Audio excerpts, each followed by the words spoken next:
Okay, it is 6 o'clock, so I'm going to call this regular meeting of the Lansing School District Board of Education to order. Will the clerk please call the roll?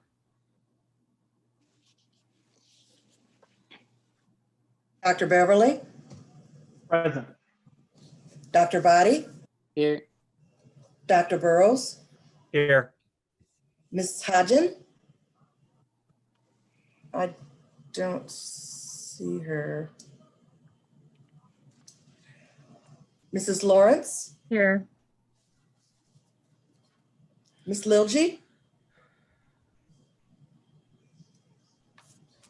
I did see her though. Yep, she's here. Mr. Lopez, Present. Dr. Rodriguez, Present. and Mrs. Willis. Present. Quorum is present. Thank you very much. Will everyone please join us now for the Pledge of Allegiance? I pledge allegiance to the flag of the United States of America And to the the republic Republic for which it stands, one One nation nation, under under God, God, indivisible, indivisible, with with liberty and liberty justice. and justice for all. Thank you, everybody. Any additions to the agenda this evening? I'm actually going to make a few changes to the agenda. I'm going to remove the Facilities Committee report under committee reports.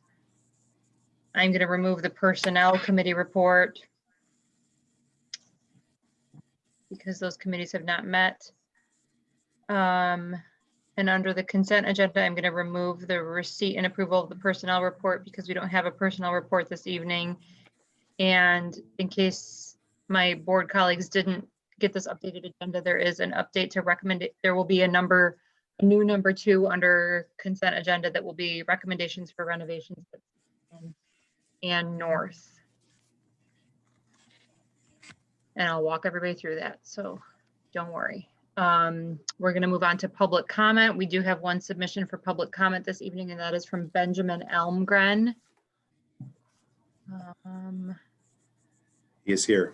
Okay, Mr. Elmgren, say something, so make sure I can hear you. Yes, it should be Okay, working. there you are. Yep, go ahead.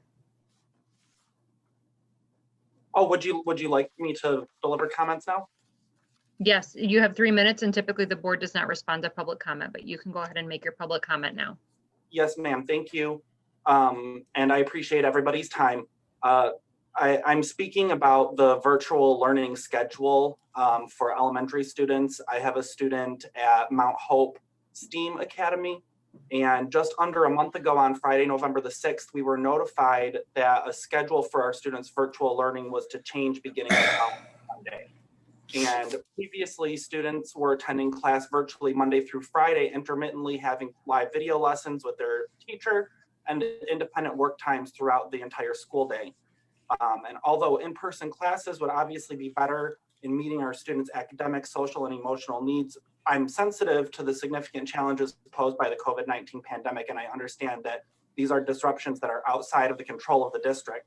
However, the 5-day-a-week virtual learning schedule with academic time spread throughout the school day was working well for our family, and we'd become accustomed to the reliability of this schedule. However, the decision to revise the student schedule was highly disruptive to our home. As modified, the schedules resulted in a 20% decrease and reduction in educational time, resulting in students spending a mere 14 hours per week with their instructor. It's created a gap in the supervision of our child on midweek days that must be filled with a parent or another caregiver. So practically speaking, in our home, this means that I'm providing additional engagement opportunities and supervising instruction independently from the school while simultaneously working a full-time job remotely in the middle of a workday every Wednesday. And the most frustrating thing about this is that we were only granted 48 hours to make arrangements and adjustments to our weekday schedule over a weekend. We were all managing the challenges, and I commend the board and the district and the tremendous faculty and staff of the Lansing School District for their flexibility and compassion as we're all confronting pandemic life. But it's unfair to ask parents, students, and staff to abide these last-minute scheduling changes that can so dramatically affect the lives of many. It caused significant hardship at our home, and it was unnecessarily rushed. Even if the decision had been made early, communicated early and clearly, it would still have presented a burden to our family because of the reduction in educational time and an additional day that we have to supervise our student. The tardiness of the notification only exacerbated this problem. So I would respectfully ask the board consider the weight of the decisions that they make in regards to further changes resulting from the COVID-19 complications in virtual learning in advance. And further, I would ask that the board acts to help improve the educational immediacy for our elementary students with their instructors, as well as work toward increasing the total number of learning hours as our students fall further behind in educational outcomes and attainment. And again, thank you very much for all of your hard work. I appreciate you all. Thank you, Mr. Elmgren. We're going to move on to presentations for this evening. Our first presentation is the social studies textbook adoption presentation.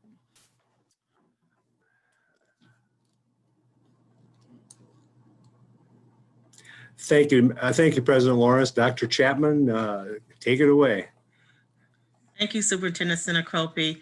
Good evening, Board of Education and Lansing School District family. I'm coming to you this evening representing the Secondary Social Studies Steering Committee along with Instructional Council, but ultimately from the executive team, asking that we adopt for grades 6 through 12 a new social studies textbook series. Next slide, please. The content this evening will include a historical context, where we have been and where we would like to go with our social studies curriculum, an administrative review along with the selection process, Board Policy 2510, which embeds some very specific elements of consideration when we move forward with an adoption, and finally, we welcome discussion and inquiry. The historical context. So yes, it has been a while. On record, we have that the last adoption for social studies, which was board approved, was in the spring of 2008. Social studies, however, has been and is on cycle for the next adoption per administrative guidelines through our steering committee process in conjunction with the governance of our instructional council. In 2013, just 5 years after the last social studies adoption, the Michigan Department of Education began a revision, an overhaul, if you will, of the 2007 K-12 social studies content standards to produce a framework that would be clearer and have fewer standards aimed to increase course acquisition and comprehension of social studies content.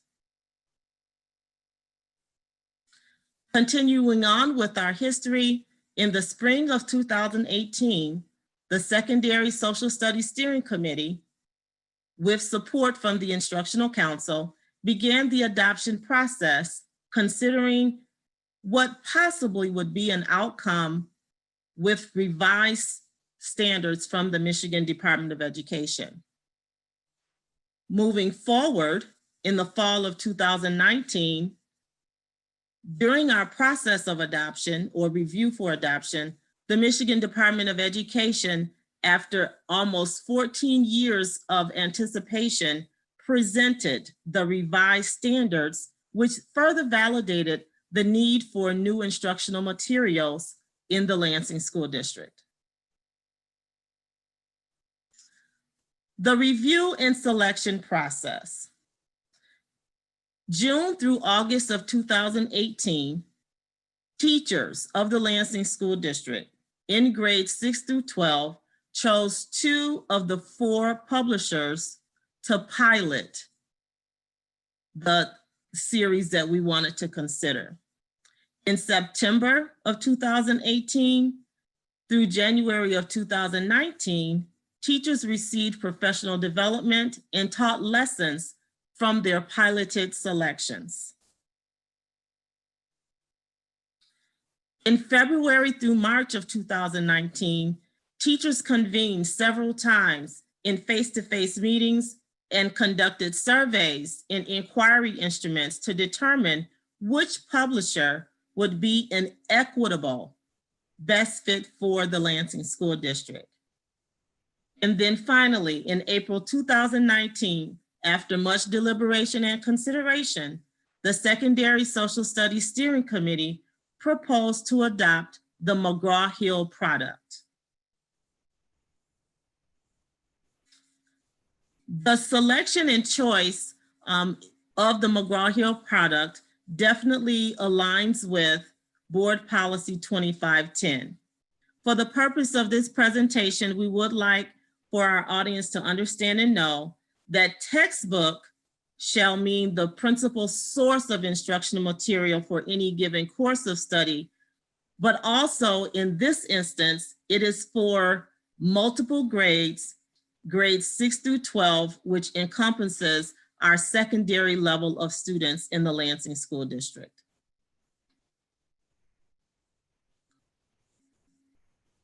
Along with the general explanation of the board policy, there are several elements of consideration.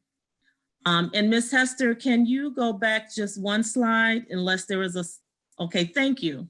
So as you can see, there are several elements of consideration, and I would like to take this opportunity to share with the board, because these elements are to be considered for adoption, McGraw-Hill and its product has shown us that it meets each and every one of these elements.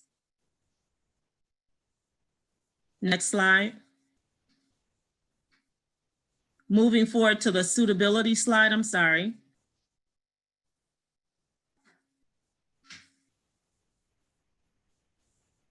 Thank you. So the first element of consideration, suitability. McGraw-Hill follows national, state, and local standards that are coupled with 21st century best practices for student engagement and academic performance. All the content is research-based and aligned to the cognitive development of students with built-in features for at-risk populations that we do serve a high percentage of in the Lansing School District, which includes our English language learners and our SWD populations, which would be students with disabilities. Bias-free. The McGraw-Hill's core instructional product and supplemental support materials have been vetted through a diverse group of experts, including teachers, authors, consultants, and the like. And even internally, our own Dr. Sarah O'Neill, who serves as the Lansing School District Equity Gap Specialist, reports and assures that the materials of the McGraw-Hill product are both equitable and inclusive. Does this product have, or will it stand for, a board-approved curriculum relationship? And we would like to say yes. The materials have proven to be, once again, aligned to national, state, and local standards. The core product and its supplements carry from what we saw during the pilot, the most diverse lessons, and they also embed current or real-world events that also aligns with us and what we like to do as a PBL or project-based learning district. Multi-grade program relationship. For this particular element, we look for, if we adopt, will this be an adoption that will serve for a long range of time over multiple grades so that the content builds upon and expands the knowledge of students over time? After carefully looking at the McGraw-Hill product, we can say that yes, from grades 6 through 12, all of those grade levels have a succinct means of these 5 areas: focusing on big ideas, providing very diverse opportunities for students to learn and then show their ability to analyze and have inquiry in their learning, writing and communicating in writing through journal reflections. We were most impressed with, or very impressed with, I should say, there is a built-in reading help desk. And we know that reading at or above grade level is one of the most successful attributes of learning in all students. And with this product, because social studies and science content, many times if you can't grasp it due to your reading level, then you are at a deficit. But this product has a built-in reading help desk. And then finally, that fifth program multi-grade relationship component, the hands-on projects that are consistent throughout each and every grade level and throughout each and every unit. The impact of community standards, which is very important. Based on the review of the Steering Committee for Social Studies, they report that from grades 6 through 12, the content has embedded a very well representation of different cultures, social groups, and ethnicities, excuse me, that occur or can occur in multiple settings, careers, and lifestyles. Once again, the content that is provided is not only equitable and inclusive, but it is also positive and non-stereotypical. And finally, very impressed that one of the highlights is that the lessons which engage and grasp the attention of our youth teaches our youth to be active citizens in their local communities. The manner of selection and how we went about choosing this, what was some of the features that actually allowed us to strongly consider this product.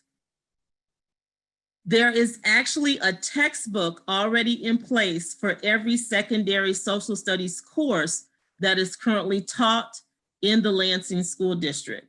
So adopting this series would allow us to be inclusive, and we would not have to look at other publishers for certain types of courses that we offer.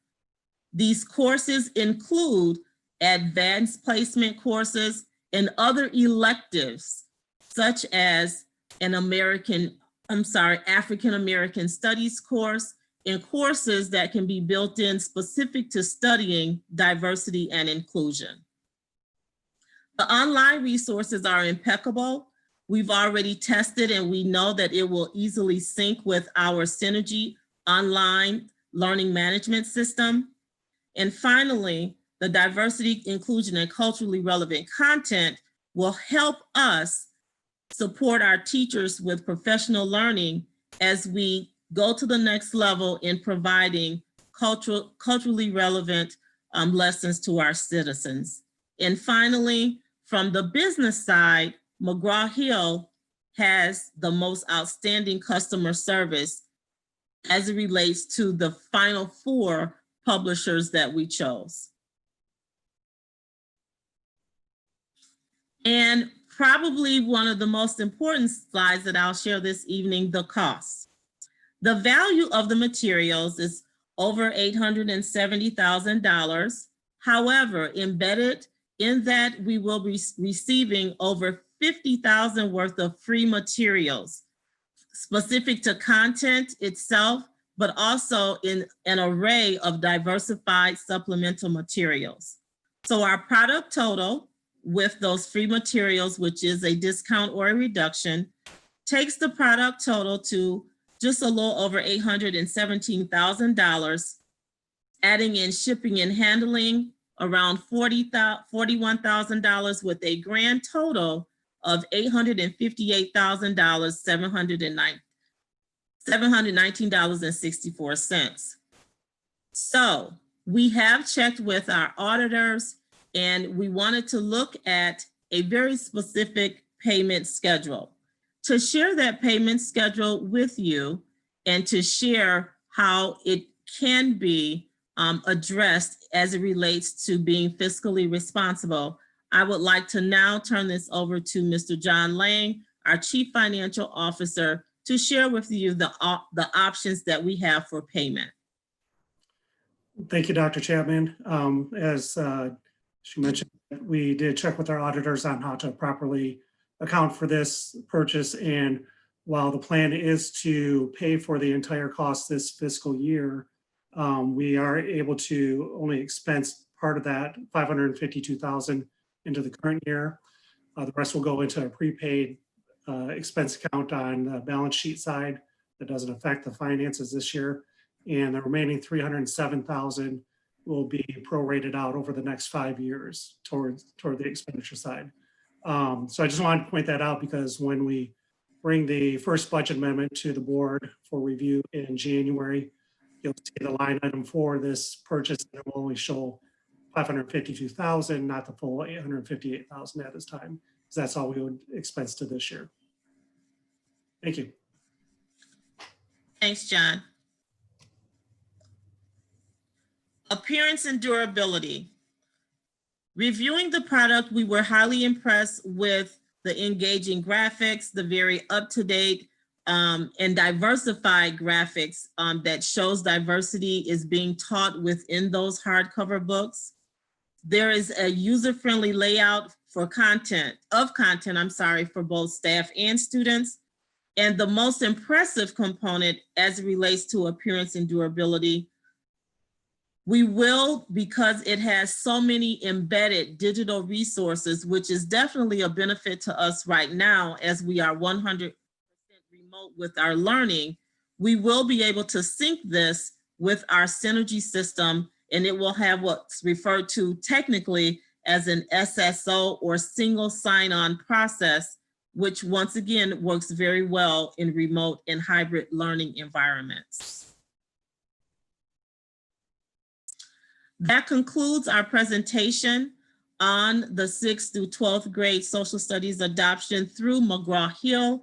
At this time, I would welcome any discussion and inquiry and would like to say thank you for this opportunity.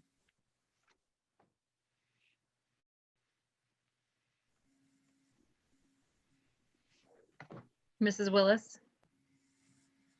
Thank you. And thank you very much for that presentation. I'm happy to see that we are thoughtfully engaging in updating this curriculum, given that we haven't done so in over a decade. Question for the group, given that we have the Diversity and Equity Steering Committee that is working on completing an audit, I'd really hate for us to purchase this curriculum, especially at an expense, and then have potential recommendations that would disrupt that. I guess I'm sort of posing the question of what's the timeline on implementing this, and could we at least have a review of cross-reference this with our future recommendations from the Diversity and Equity Steering Committee to see if there's alignment. And while I'm saying that, I want to make sure that I'm not overlooking the hard work that this committee did to align this recommendation to our policy. I just reviewed policy 2510, and while it does explicitly mention that it's free from bias and that it is aligning with the district values, we may want to update that more specifically. That 2510 is specific to all curriculum adoption and not necessarily specific to social studies. So that was a long-winded question to ask what's going to be the process to make sure that the DEI steering committee has a chance to take a look at this. So, and thanks for that question, Ms. Willis. We are actually about very specifically a year behind adoption. There was some delay, and then we had changeover in administration, and then the pandemic hit. So the social studies teachers, secondary social studies teachers have been extremely patient, because actually we should have already been a year into this adoption. They have went through the professional learning, and we definitely understand that some things were slowed down with change in administration and what we're dealing with the pandemic. But because of the new standards that were released last fall, in the fall of 2019, many of our surrounding districts have been working together through the Ingham ISD and receiving professional development for the implementation of those standards. Lansing School District has been well represented during those sessions. And what we would not want to happen is for us to lose ground on utilizing the product that we intend to teach from as we crosswalk and learn about embedding and making sure that we are teaching what we call the power standards of those newly released standards from MDE. So that would be the only concern. So thank you for that information. So my follow-up question is, what is our current social study curriculum? Are we just utilizing pacing guides or just really outdated textbooks? What's our current process? So a combination of all that you just said, Ms. Willis. So now that those new standards are out, that we have been fortunate to work very closely with Ms. Betty Underwood, who was actually a part 14 years ago when MDE started working on this. So Ms. Underwood has been very instrumental on helping us utilize our current pacing guides, revise those with the new standards, and still pull out of the more than decade-old materials that we have, but we're really working together, pulling from sister districts and through collaboration and making sure that we are standards driven being, that's what we want to be, but it also is very helpful to have those day-to-day curriculum supports and supplemental materials in the form of a textbook adoption, which would make that learning and delivery of instruction even richer. Okay. Thank you. You're welcome. Mr. Lopez? Thank you, Madam Chair. Years ago, I was involved with Dr. Rodriguez in doing a similar process. It took a lot of people. But I don't think that, let me go back to Mrs. Willis' comment about the diversity committee. And we should come with some recommendations and inclusion to our curriculum at the time, whatever that is. But I think we're gonna have to do that probably as an addition too, because I think this companies that are producing books are not that that far ahead, and this may be a good start for addressing diversity and inclusion. And I think we're just going to have to add to that as we come out with our recommendations from the diversity committee.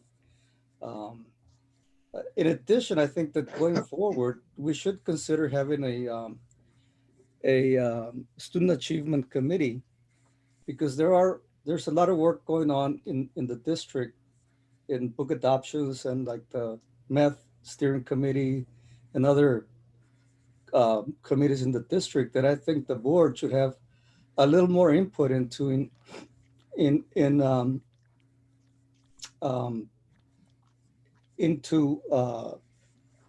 evaluating those things, from the board perspective, to see what changes are coming or what are the recommendations before they come to the board that would help student achievement in our district, which is really one of our core responsibilities. All students need to achieve. So I think, and I put on the table for the officers to consider looking at that, because there is a lot of work to be done there. And I'm sure that administration might be okay with it, because, it's the board's responsibility. And I think there's a lot of work being done. As example, this presentation that I think board input in at some point, they might have asked those questions, Ms. Willis, are this far enough that we don't need to come back and buy other materials. So I thank the administration for putting this together. It's a lot of work. And but I think that as far as our work with the diversity committee, we're just going to have to come up with additional materials. I don't see it any other way. Thank you, Madam Chair. The chair. Hello. Rodriguez, yep.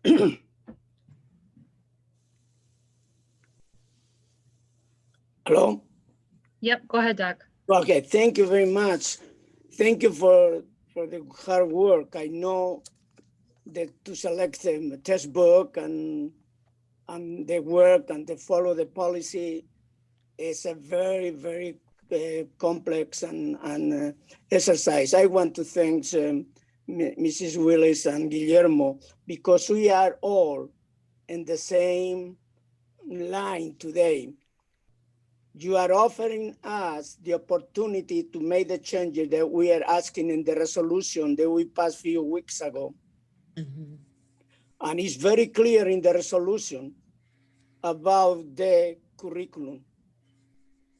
I was part of creating the curriculum for the Michigan State Department 3 years ago, including the Latino contributions in the nation called USA. Then now is the time to find out if they put them there, because I don't know. But second, if the people who are going to be teaching, I am glad that you said that you are going to create some staff development, because the universities in the past didn't teach what the teacher is supposed to teach in the classroom sometimes. There is a lot of work and support to the teachers to create a new things that has to be an inclusion. Now, it's going to be a process. Mr. Lopez is right, and we are starting today, but really we had to go the whole year and maybe more, analyzing if we are doing things different than what we were doing before. You didn't mention anything about testing. And testing is important, because if we don't test the students and the things that we want them to learn, maybe they never were taught. The testing is another good process that we have to be looking at. Definitely, the steering committee is talking about the African American and the Black history, but I think that will be good for the district to find others to see if this is inclusive. Then I don't know if, and I don't have any problem in buying, and I know that the companies, usually they follow the Michigan Department and the national standards, because they're why they don't sell the books. Then that I know, because but sometimes they select people then that they manipulate things. Then I think I like more to see the standard than just to see what is in the books, because sometimes we have to provide what the Mr. Lopez said, other materials. And we do that during the Black History Week month. We do that during the Latino Week. I think that is a pass. They have to be provided the material all year long. I want to see the book has diversity in their pictures, for instance. Or are the same pictures that we had before.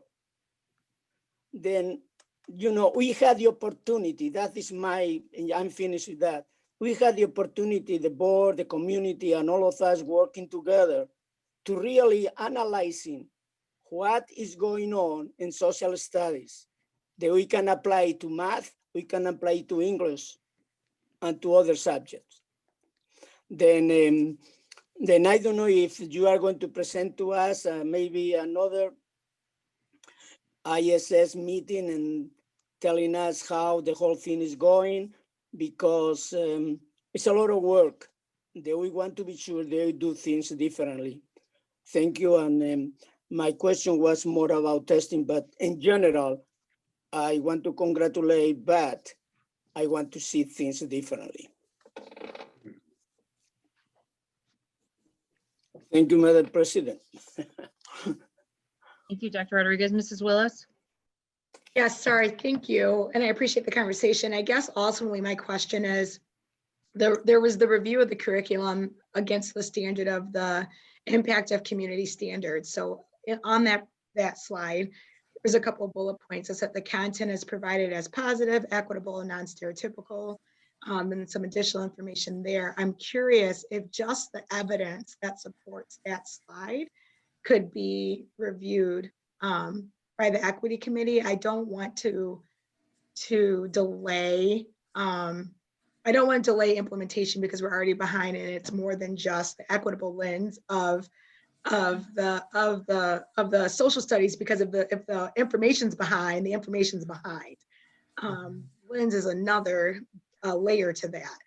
So I'm curious if this could just be someplace where we could start. One of the things we did say in the resolution is that we would be looking at inclusive curriculum. So I'm just wondering what the thought is of that and what the mechanism could be if the steering committee did that without it causing any delay to the adoption and implementation. Sure. The social studies chair, Lori Barber, has been all on top of this, and she would be able to quickly convene, even if it's an emergency meeting, and work very closely with our equity gap specialist, Dr. Sarah O'Neill, along with Dr. Diaz and myself.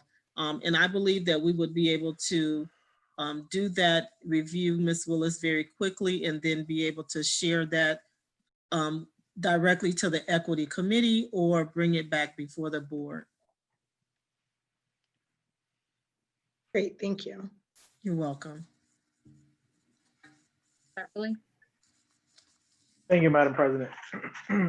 I'd like to echo earlier comments about the gratitude to the steering committee for their early and lengthy work on this process.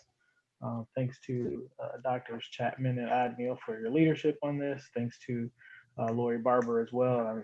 I know that myself and my colleagues' inboxes have been often filled with invitations to participate in the process. So thank you for all that you all have done getting us to this point. I am also interested in having at least a portion of this presented to the Diversity and Equity Committee. I think that it would be a healthy conversation. I think that there are some keenly interested perspectives that could offer something further to at least to the implementation side of it, not necessarily in terms of going against the recommendation, but thinking about how to implement and how to supplement what McGraw-Hill has to offer. My question is, I can't remember about professional development costs for implementation being included in the cost that you shared. Could you speak to kind of, I guess, maybe the process and the plan and then the cost for PD? Sure, thank you. So we don't have the specific breakdown in front of us this evening, Dr. Beverly, but that line item on the cost slide where it says product total, that the cost of the professional development is embedded within the product. And some of the professional learning has already taken place through the piloting process. As soon as we make or have the approval from the board for the adoption, our McGraw-Hill representative, Mr. Scott Goddard, and his associates are willing and ready to move forward with a very detailed plan for professional learning. Just say we adopt and are ready to move forward and execute. There would be professional learning that would start shortly after the beginning of our second semester. And now that we have our A-Day learning for staff, we would be able to begin that series without hesitation, and then carry that through the summer so that we would have full implementation of the product for fall of 2021. Thank you. You're welcome.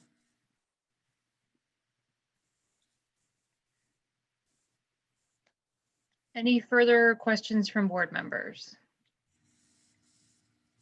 Okay. Would any board members like to make a motion?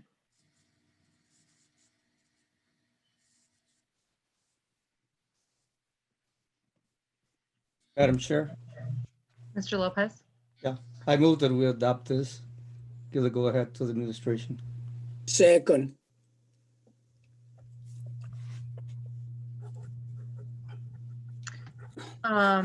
Okay, any discussion on that motion, Dr. Burrows? Yeah, I just want to know how that, if we adopt this motion tonight, how that's going to affect any review before it's implemented by the equity committee.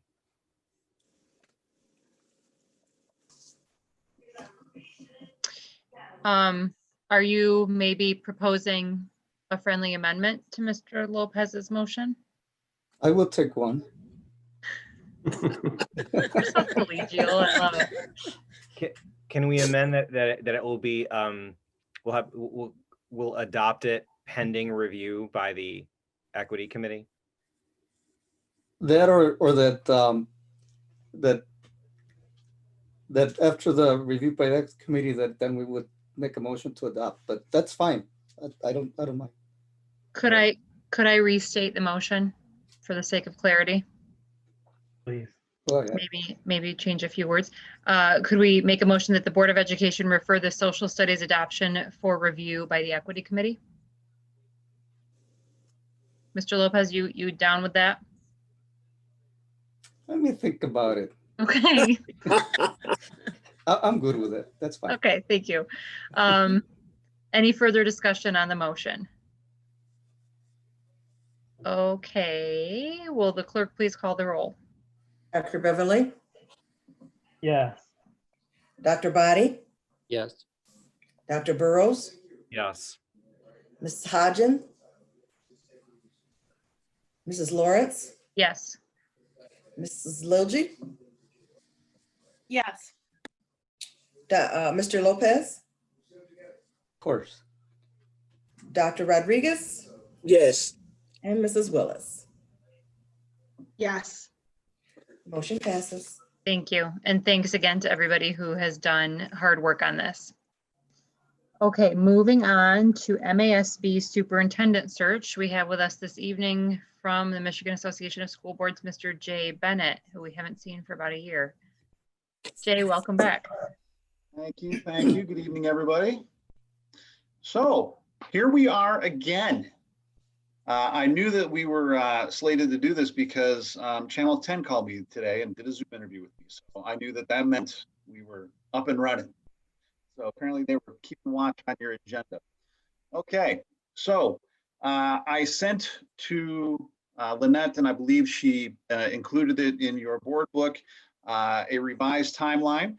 And if you just so happen to have last year's timeline, you'll notice that it's almost exactly the same, but 1 year later. So given those dates, we're pretty much going to be where we were last year around the same time next year. So it's going to line up pretty similar. The only difference will be that if we get the posting up sometime within the next week or two, it will be posted for a little bit longer than the last time. But it will. Hey, can I close stop you around the for same- a minute? Do you have the ability to share that document on the screen? I do indeed. I think probably members of the public would like to see it. Absolutely. Okay, host disabled participant screen sharing. So I'll need someone to grant me some rights.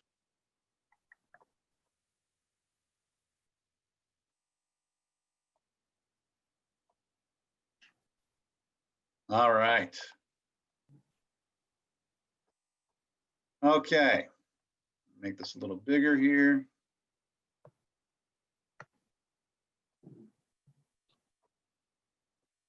Are we seeing the document? Yes. Okay. So here we are at our board meeting tonight on the 3rd. I have the posting closing on February 9th. We would have the workshop where we go over the interview questions and then select candidates for interviews on February 18th. We would do first round interviews March 2nd and 3rd, second round interviews March 11th, and then you could possibly select your candidate on March 11th, or maybe at your next regularly scheduled board meeting, which would be on March 18th. And then we're looking at a July 1 start. Any questions, concerns about the timeline?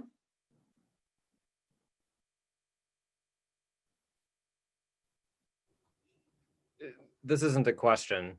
I do think it's very important that we have a break in between the interviewing and the second round interview and the open house before we actually make the final decision. Okay, absolutely. Okay, then the other document that I have to share with you. So this is recommended postings, so places where we would put the posting. We will put it on the My Staff website, which is the statewide website that is at no cost to you. That is a free posting. That is where just about every district in the state posts all of their openings for teaching positions and superintendent and principal positions, things of that nature. So we'll definitely put it there. It will be part of our new to you anyway, application system. So last time that we did this, we used AppleTrack. Yours was actually the last search that we used AppleTrack with. We have a new system now that was developed by the Ohio School Boards Association. And there are other school board associations that use the same applicant software. So what that means is any of those other states that use it, when I post this job on our site, it automatically posts to those other states. So Ohio, Wisconsin, Nebraska, and there's a handful of others, and there's more state associations coming all the time. That again is at no cost to you. So if we want to get a wider breadth of applicants, much like we did last time, my recommendation would be a 30-day posting with the National Superintendents Association, a 30-day posting or 6-week posting with the Association of Latino Administrators and Superintendents website, and a 30-day posting with the National Alliance of Black School Educators. Those were the same 3 that we used last time, and I think we want to use those 3 again this time. I would hold off on the national sites. I probably would just wait until we got closer to the Christmas break to maximize your 30-day window with those. So once we got closer to Christmas break, I would put them up so that they would be available over Christmas break and then available into January when we get closer to the closing of the posting. So that would be $559 for the Superintendents Association, $200 for the Latino and Administrator and Superintendent's website, and then $250 for Black School Educators. Any questions, concerns there? Mr. Lopez? Muted.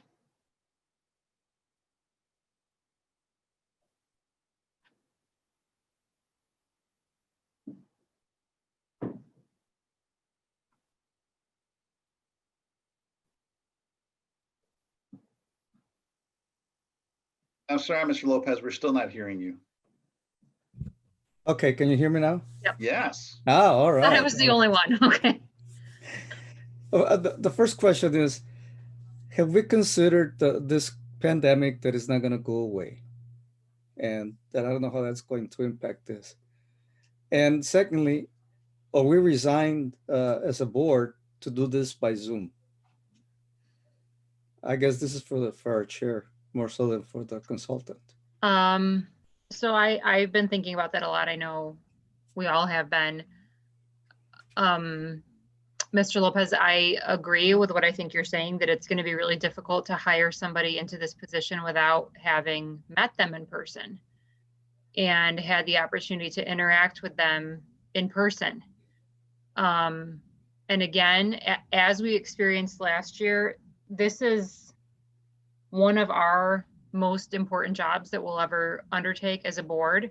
So if we at any time don't feel like the timing is right, or the candidates are right, or we just aren't comfortable hiring a person without having had the opportunity to be with them in person, then you know, it's at our discretion to slow down or press pause, as the case may be. Which I guess is a long way of saying that as things stand today, I think we do have to plan for much of this to be happening virtually. And if things change, and if people do what Dr. Body has been telling them to do, then maybe we can be doing this in person. But I think it's impossible to know for sure what we're going to be able to do in person by the time March rolls around. No. Well, thank you for that. But I know the officers have talked about this, but do you have any sense of the rest of the board members where they stand? Because I wouldn't want to start something and then stop it. I think that's not helpful. And I know that there's a lot of time spent, and I just want to put that up front before we go into a process, you know, for this a very important job that we have. Do Which you I agree mean, with you. do the other, I'm not sure I'm understanding the question. Are you the asking board- if the board wants to go forward with? That's my question. Is Okay. the board in agreement to move forward with this process at this time? We're I know- certainly going to discuss that further, but at this time, Sam's contract will expire. So I'm sorry? Sam's contract will eventually expire. We'll give him another one. What? One. If I could jump in here for just a minute and let me put out just a couple of things to think about. So we can post it and we can leave it posted as long as you'd like. I mean, we can leave it posted indefinitely if we need to push out interview dates and things like that. We could definitely do that. So posting it now, and I can even hold off on any of the paid postings for a little bit of time. So posting it now doesn't do anything detrimental to the search. In fact, one thing it will do, which is one of the things I want to get to, is it will let applicants know that the position is out there and that we are posting again. And I think that's going to be important because I can tell you right now that based on what I know, there are several districts out there of similar size to yours that are going to be looking for superintendent candidates. It's going to be a very competitive spring for superintendent searches. I know right now of 3 districts right off the top of my head that are in the process of starting vetting search firms with anticipation of placing superintendents for a July 1 start, much like yourselves. So the sooner that we can get this out there and get the process rolling, at least, you know, you're out there at the forefront. We're closing out a search right now that closes tomorrow. The applicant pool for that search is fantastic.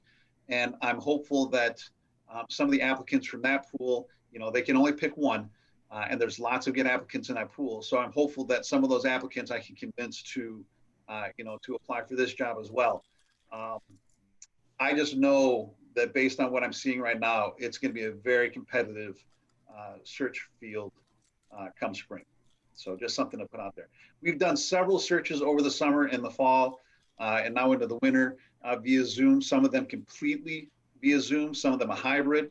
I am hopeful, like I'm sure some of you are, that at the very least, we'll be able to get together in small groups, which would allow us an opportunity to, as a board, you know, meet with some of the candidates face to face, hopefully in the not too distant future.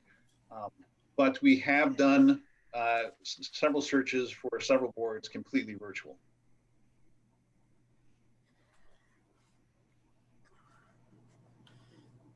Mrs. Willis? I'm sorry? Mr. Lopez, are you done? Well, thank you for that, Jay. Appreciate that information. And I just wanted us to be on the same page, you know, as far as moving forward, you know, with this process, knowing that, again, you know, as President Lawrence has also said, you know, we're in a difficult situation, but then we have to do our job.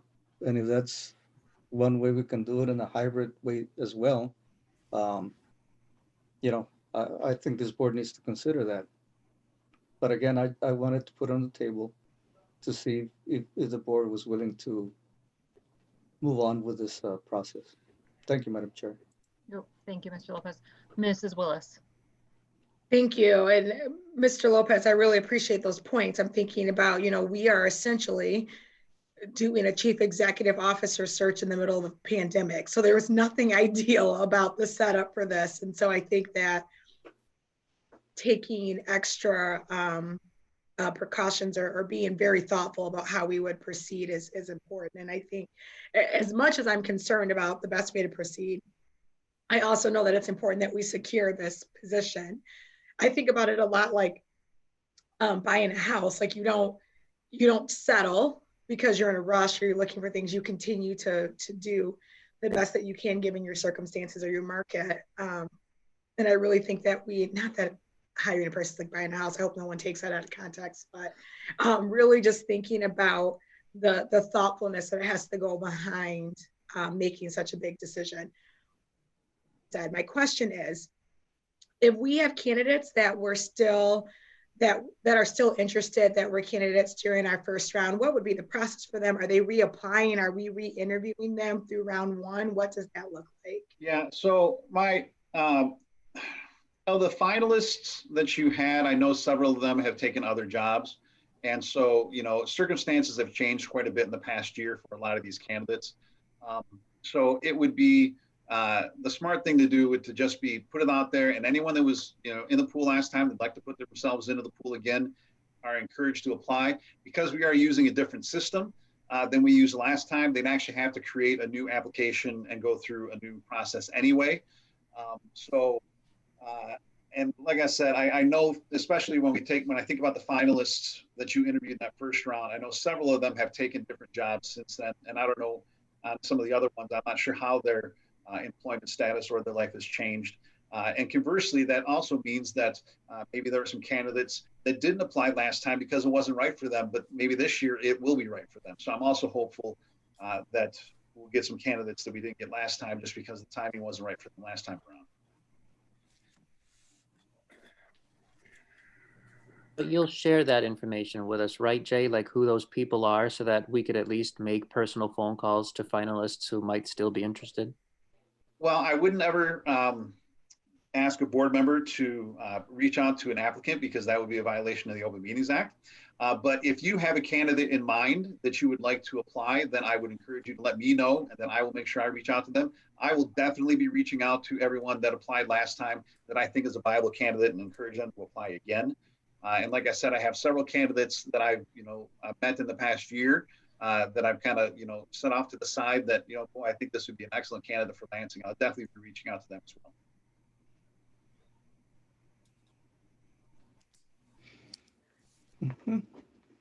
Jay, you want to keep going? Yeah. So I think that we'll post to those three places that I mentioned. Like I said, I'll hold off on those a little bit. I'll post the job. I can get it posted yet this week, and we'll be up and running.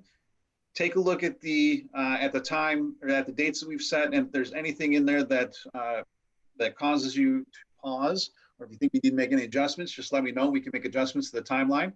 If you don't have any more questions for me, that's really all we needed to go over tonight, was just to get this timeline in your hands so that you can make sure those dates work for you. Now that I know where we want to post it, we'll go from there.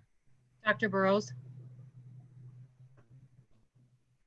Thank you. I know that in casual conversations I've had with several board members, and it's possible even formally in a session, the idea came up that if anyone that was a finalist in the last go round wishes to also be considered, that we'd sort of stipulate that they'd already been through our process and the reviews. And I know we had a list of people that we were looking at very, very closely at the end of the process.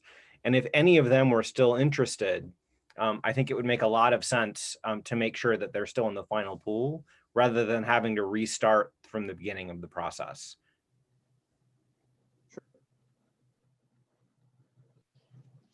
Would you be willing to, so Dr. Burrows, in this scenario, would those people be submitting a new application this time? I mean, I'm willing to have a discussion about that. I think that's sort of jumping through hoops for the sake of jumping through hoops. They Personally, might want to submit a new application. but maybe they want to submit a new application, but Well, and unfortunately, because we're not using the old system anymore, I'd have to have them submit a new application because I need to have them submit Okay. into our new system. So, and they may already have an application in our system. They may have applied for a job in our system since they applied for a Lansing job. So they may not have to do much of anything. but because we've gotten to the point of doing reference checks, Sure. Yeah, we conversations. Yeah. We invested the time. We clearly thought these were plausible candidates, so it makes Absolutely. sense to have them in. Absolutely. I do know, right off the top of my head, I do know that one of your finalists has accepted a superintendency since then. I know one of your finalists has changed jobs since then. I know that a couple of the others are still where they were last year at this time. Mrs. Willis? I was just chiming in to support Dr. Burrow's recommendation. I have no problem with them reapplying and then us reassessing that they are still for consideration, but I would not recommend that we put them through the rigorous first round interviews again. And then sort of pick up with those candidates at the second round, if that's something that they desire and express interest to.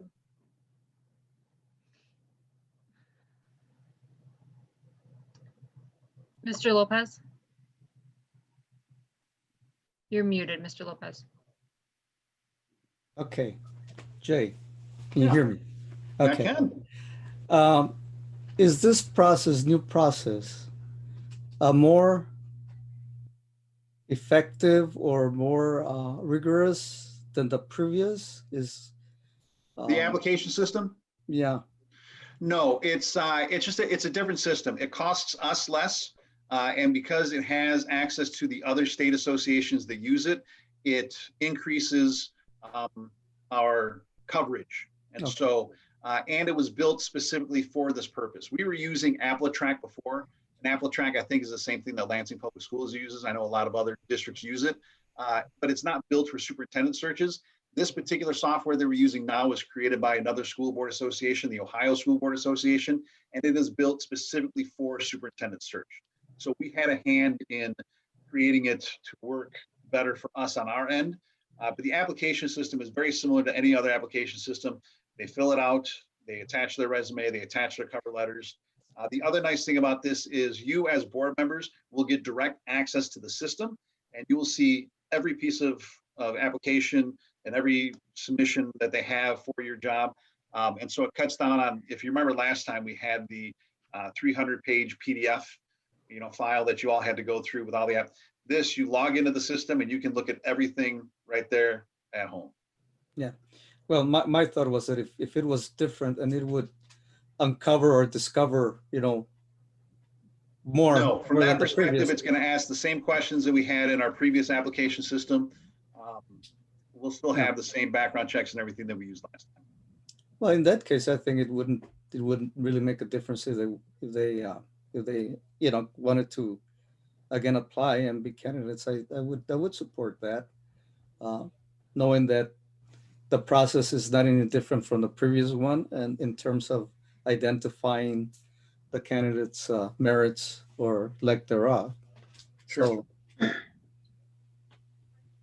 yep. Jay, can you remind me on when we were doing our narrowing down our field for our second round of interviews last year, correct me if I'm wrong, you strongly recommended that we have no more than 4 people in the second round. Is that right?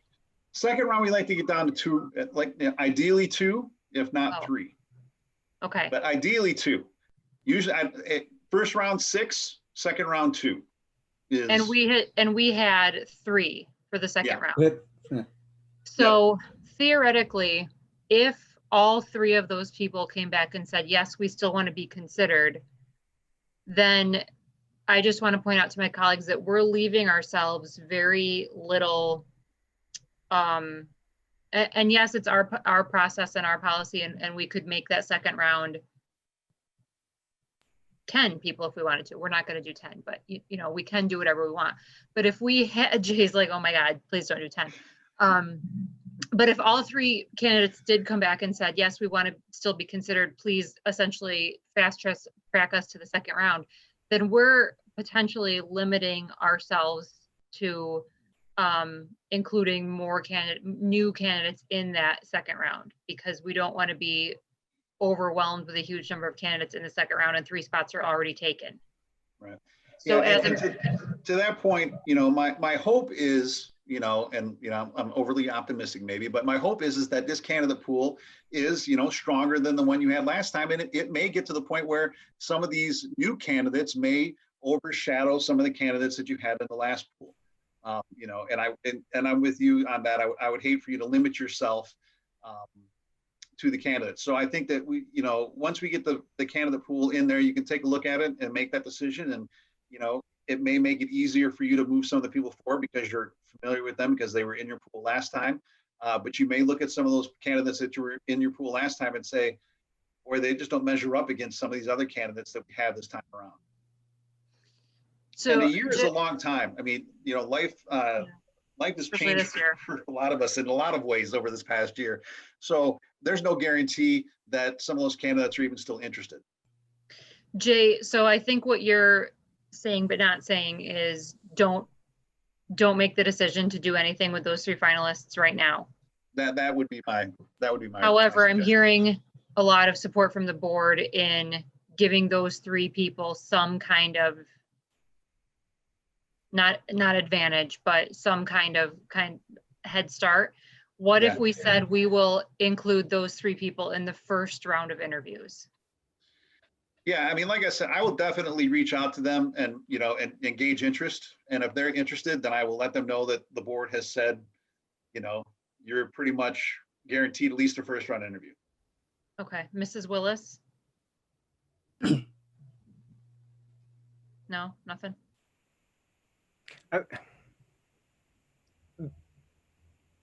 Sorry, I didn't mean to have my hand raised. Okay, Mr. Lopez? Yeah, you know, I think we should go through the process with the new applicants, whoever they may be, and see what it brings. I mean, like Jay said, we may not even be thinking of the previous applicants, or they may not be available. But I think we can make that decision at the end of after we review the applicants in the first round. I don't think we need to make a decision right now. Mr. Lopez, I agree with you. I just don't want to put this board in a position where we're all thinking that we have an agreement on this, and then it comes time and we have the applications and some people are thinking that we already have these 3 finalists and some people are thinking that we don't. My preference is essentially that we wipe the slate clean and see who applies, and if they, in my opinion, if they want this job badly enough, then they'll be willing to submit to however many interviews we would like them to submit to. However, I'm one of 9. Dr. Burrows? Yeah, I don't personally see the point in bringing the people we've already brought in for a first interview back for another first interview.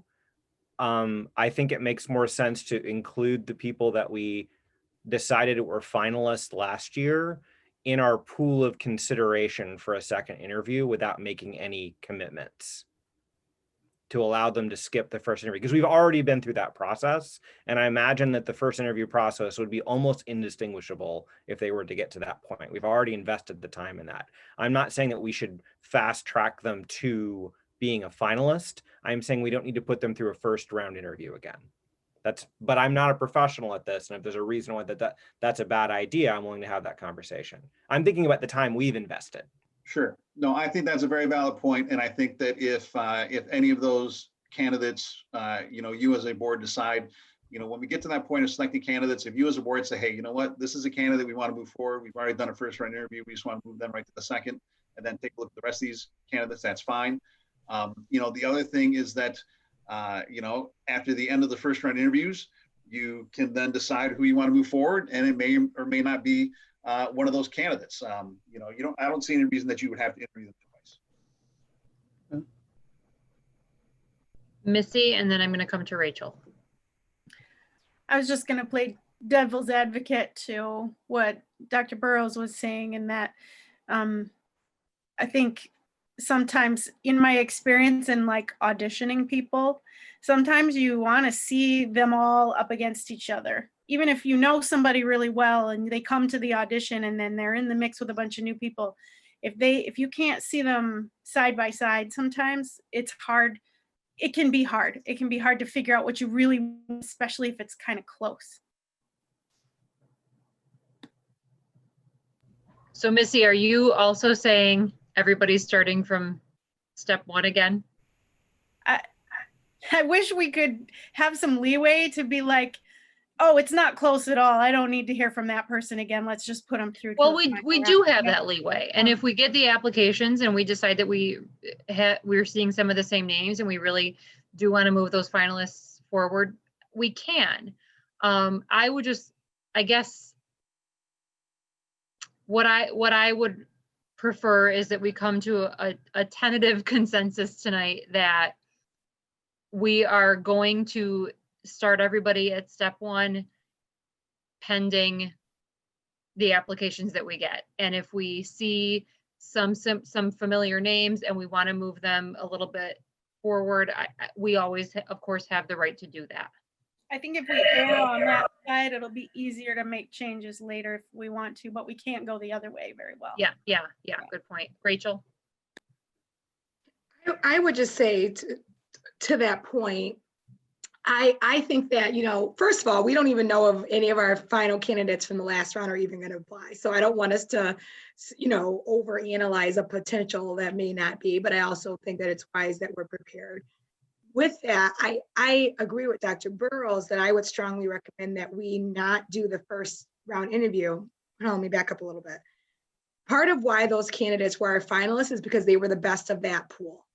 And we don't know with the new pool if those candidates would potentially even make it to the second round had they stacked up against the new round of candidates.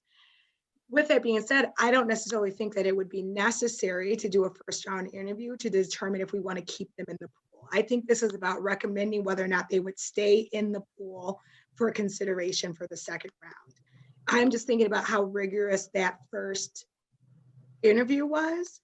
And I would just recommend that we not undergo that first interview just for the sake to see, do we want to still consider them? I'm trying to be mindful of that candidates. I mean, and I also get the, if they want it, they'll sit through anything. This is the job you want, you're going to pursue it, you'll sit through it. But I want to be mindful that if we have already assessed that this is someone that we would like to know, we have already assessed that there are 3 candidates we want to know more about. That we know. The question is, would we still want to know more about them after we meet new people? That's what we don't know. And I don't think we need to sit them through another first round interview to still have that question. I guess that's my.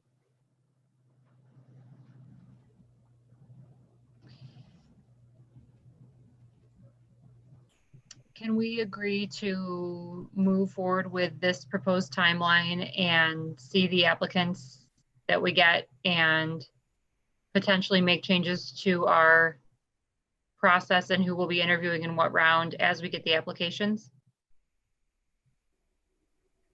Dr. Burrows? Friendly amendment, and reach out to last year's finalists to see if they're interested in applying again. And that would Definitely do that. Absolutely.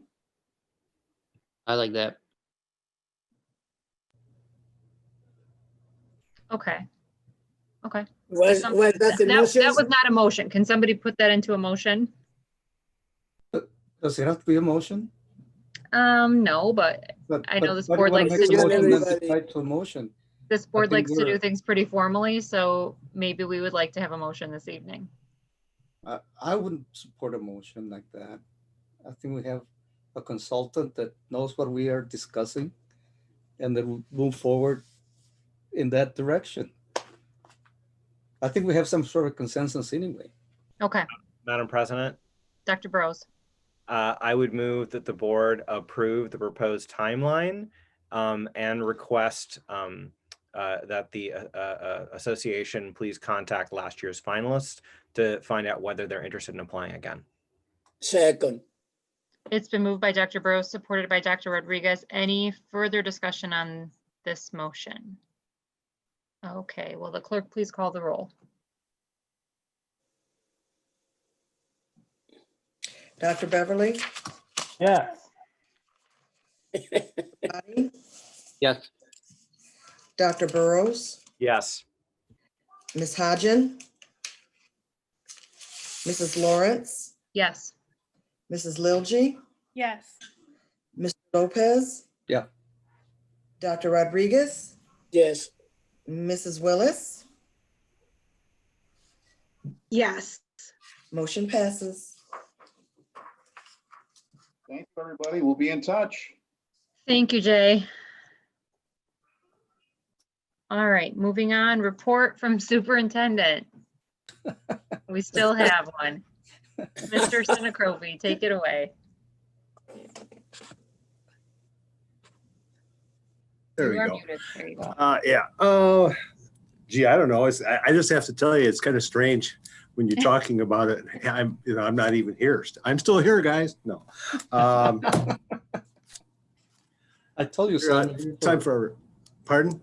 You're here for perpetuity. I won't be able to go home tonight if somebody hears that. Here's our report for tonight. In the upcoming weeks, the board and the community will hear several presentations that will help us look to the future. You just heard from MASB as we move towards choosing a new leader for the school district. Next week, you will hear from members of the executive team on the latest updates on engagement and enrollment. The following week, we'll update the board and community on the progress of Beyond Screen to Screen Committee. And then farther up in January, besides an organizational meeting for the board in January, we'll be bringing Budget Amendment 1 towards you. But tonight, I would like to, we have a visitor in our panelist screen tonight, and I would like to introduce to you our new district athletic director, who is currently the athletic director at Sexton High School. And Chris Henderson is here, and he will be starting as the district athletic director on January 4th. Chris, you're probably going to hear from a couple of big reds in a minute, and I didn't even think about that when Chris just blew everybody away in the interviews and did a great job. So, Chris, you got 30 seconds to a minute. Why don't you introduce yourself and tell us a little bit about yourself? Well, thank you. I appreciate it. It's an honor and privilege, and I'd like to thank the Lansing School Board, the executive team, and all of you that have put your trust and confidence in me. As the Superintendent Sinacrovi mentioned, I'm a 1989 graduate of Sexton High School. With John laying there, and have also been a staff member with Dr. Chapman at Sexton as well for 25 years. Actually, I think the board president was a student at Sexton. That's in 2000. I was on the swim team with your sister. You got 5 more seconds. Yeah. Interruption. So I feel pretty comfortable, and I'm truly honored, and I hope that I can continue my leadership in this role and make everybody proud in Lansing School District. So thank you very much. Thanks, Chris. Thanks for being here tonight, too. Congratulations. Thank you. Thank you. Now for the Did You Knows, Sergio Keck.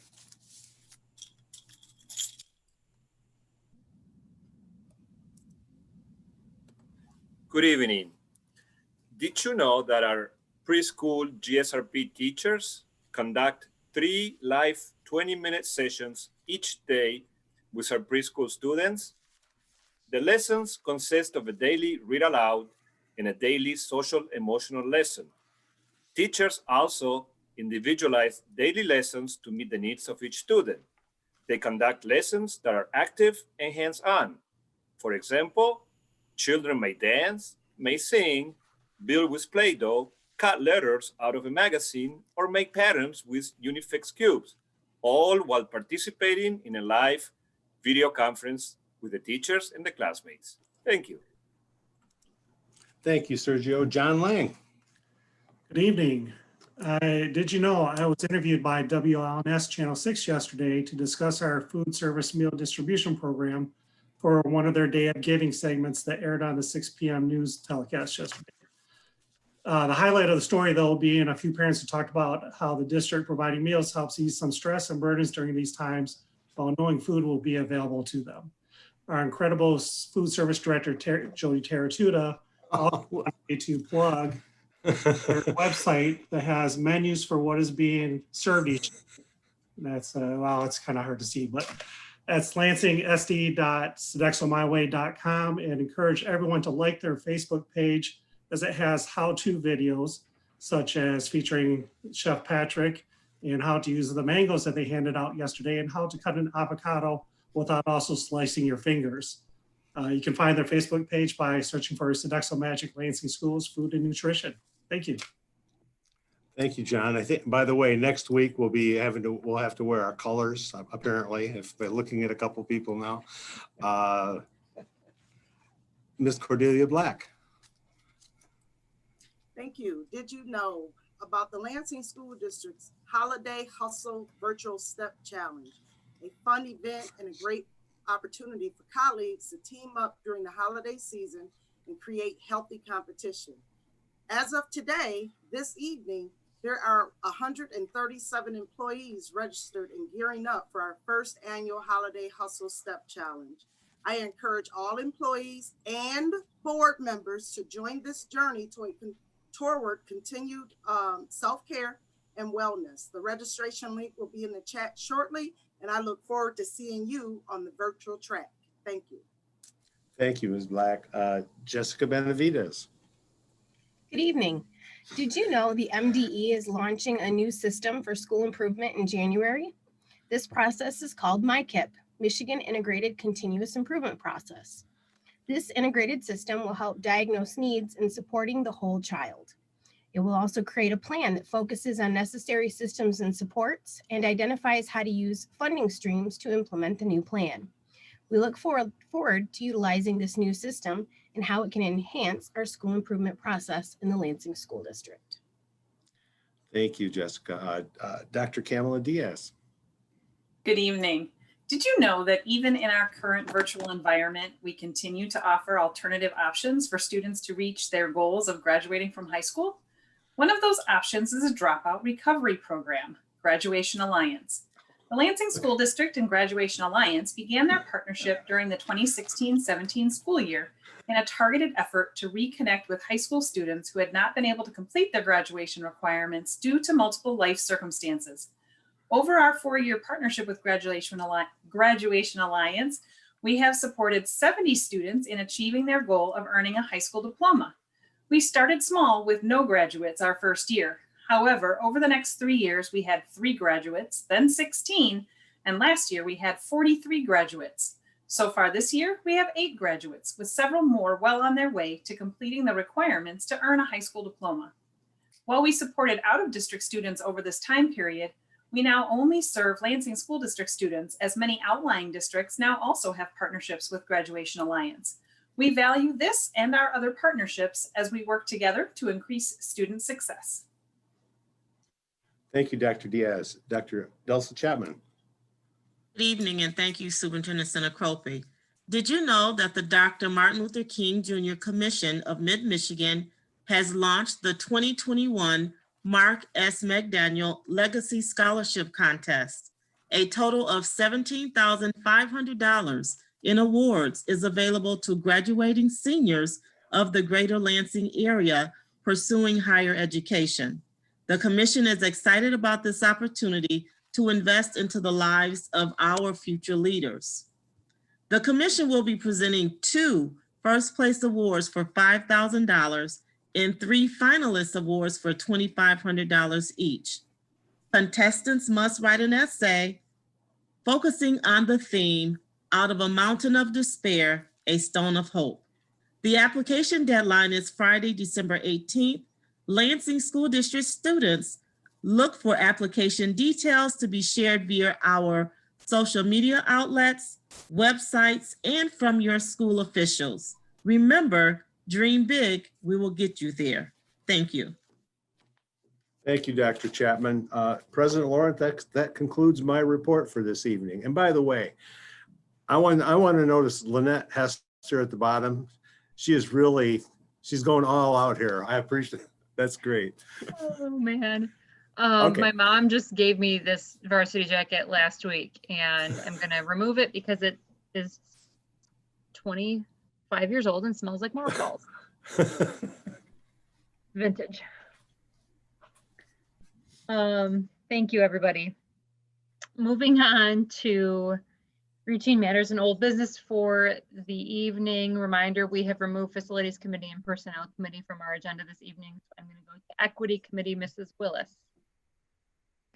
Thank you. It was hard to focus over my nice fuzzy Viking socks, but I'll do my best to focus. The Equity Committee, as I mentioned during our last meeting, we narrowed down our search to our top 4 firms, and we asked for additional information. All 4 of those firms, as expected, got their information in between 3 and 5 p.m. the day that it was due, and so it's in. And so our next meeting will be Tuesday to review the additional information from firms. Thank you, Mrs. Willis. Moving on to Policy Committee, Dr. Rodriguez. Thank you, Madam President. The Policy Committee didn't meet, but we are going to meet soon and study some policies. There will be new policies regarding and use the computers and virtual learning, and Neola is going to present to us all these new policies that we didn't have before due to the situation that we have now. Then I expect them sometimes in January, we will have some new policies to present to the board. Okay, thank you, Dr. Rodriguez. You are still with us to talk about ISOA. Yes, we met yesterday from 8 to 9:30. I sent you the minutes of the last meeting, and there were a lot of good information there because sometimes we have the speakers and it's like to take 101 with the board classes. But this time we didn't have any speaker. Then everybody who was there was talking about what they are doing at this time in their districts. Having 11 districts in Ingham County and be so different geographically, definitely know every one of them are doing the same. But I told them that we decide what this board decided and how we are dealing the best we can and provide the services to our students. I told them about all the great thing about the food services. And by the way, I was watching TV yesterday when I saw Sterling there, then that was good. I told them about all the teachers and dedication and preparation, all the good things, knowing the, we will be happy to have all the students in the classroom face to face, but the circumstances are different and we are dealing with that. The rest of them, some of them are having one day, another having some grades going one time, some grades going another. Sports, we have a new director of sports and Lansing. These districts around us, they are very dedicated to sport like we are. Then still they want to keep playing and all this kind of thing. I told them that we are assisting our students and to provide them every service that we can to promote them to go to college and to play in college. I think that was usually we don't meet in January, but this January we are going to meet because we want to know how the things are in different districts. I think that was the main thing in the district. Thank you, Madam President. Thank you, Dr. Rodriguez. Moving on to our consent agenda for this evening. Our consent agenda tonight includes the approval of the November 19th regular board meeting minutes and recommendations for renovations at Sexton and North. May I have a motion? Madam President. Dr. Beverly. Okay. I move that the Board of Education approve the consent agenda as presented. Second. It's been moved by Dr. Beverly, supported by Dr. Rodriguez. Any discussion on the consent agenda for this evening? Okay, will the clerk please call the roll? Dr. Beverly, Yes. Dr. Body, Yes. Dr. Burrows, Yes. Ms. Hodgen, Mrs. Lawrence, Yes. Mrs. Lilji, Yes. Mr. Lopez, Yes. Dr. Rodriguez, Yes. and Mrs. Willis. Yes. Motion passes. Thank you very much. We have no new business for this evening, so we will move right on to report from secretary and announcements. And before we do that, Mr. Sinacropi, could you just briefly address why we're not on channel 21 this evening? One of our technicians tested positive, was contact traced and it was in quarantine, and his quarantine doesn't end till Monday.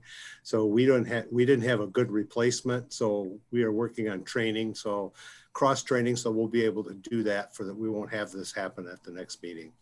We felt that the Zoom that we have right now certainly got out to the public.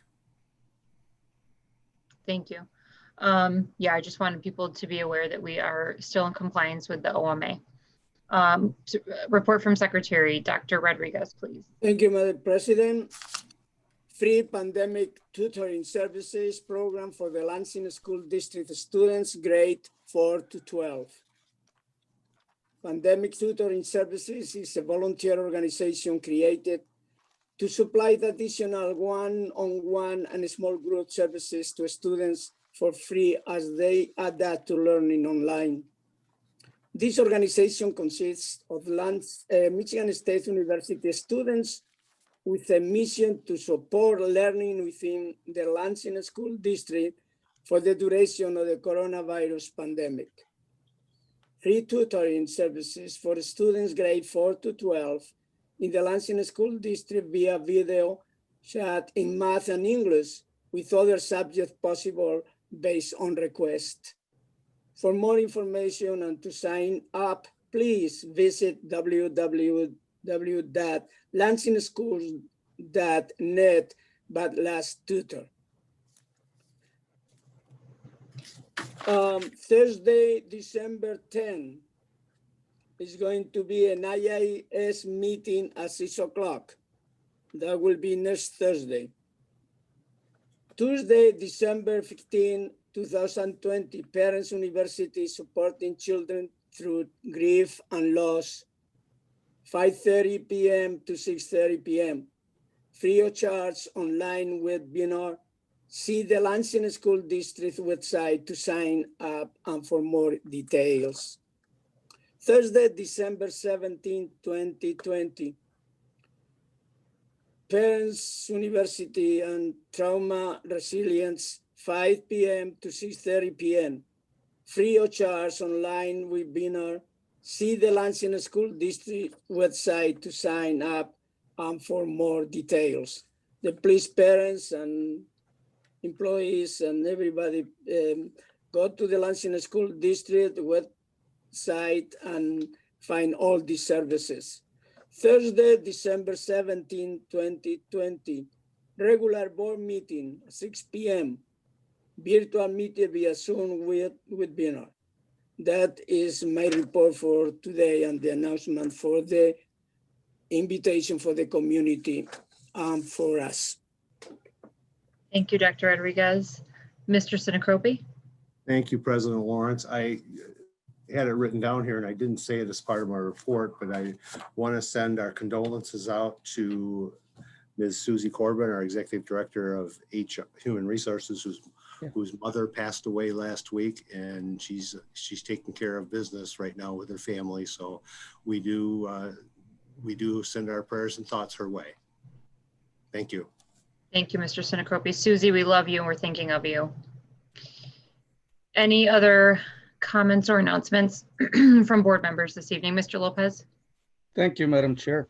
Well, first of all, I showed this because my two daughters and now my grandson have graduated from Everett, so I'm very proud of them.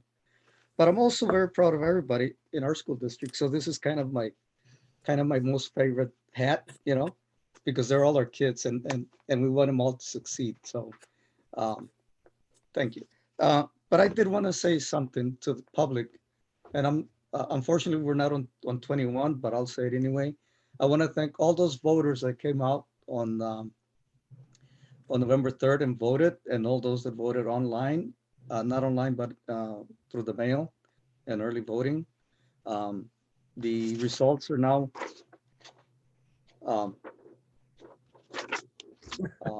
accepted. What do they call it? Certificate. The election has been certified.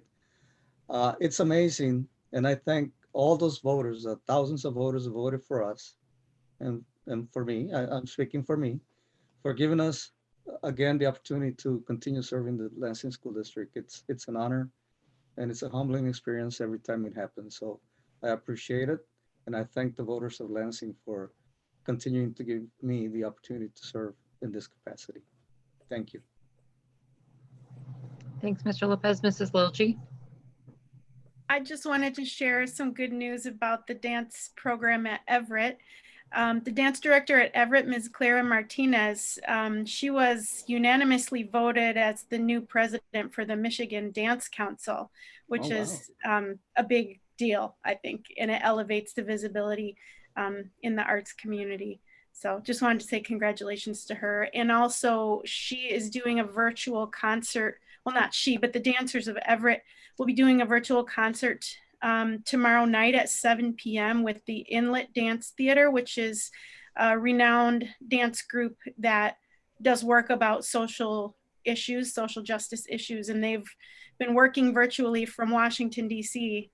with the Everett dancers, and they're doing solos about their identities and their hopes and dreams. And so I've been told that it will be available in the weeks to come, but just wanted to share that as well. Thank you, Mrs. Lilji. And Clara Martinez is so much cooler than I have ever been in my entire life. So lucky for her. Any other announcements this evening? Okay. With no further business before the board at 7:37, we are adjourned. Thank you, everybody. Stay safe, everybody. Bye.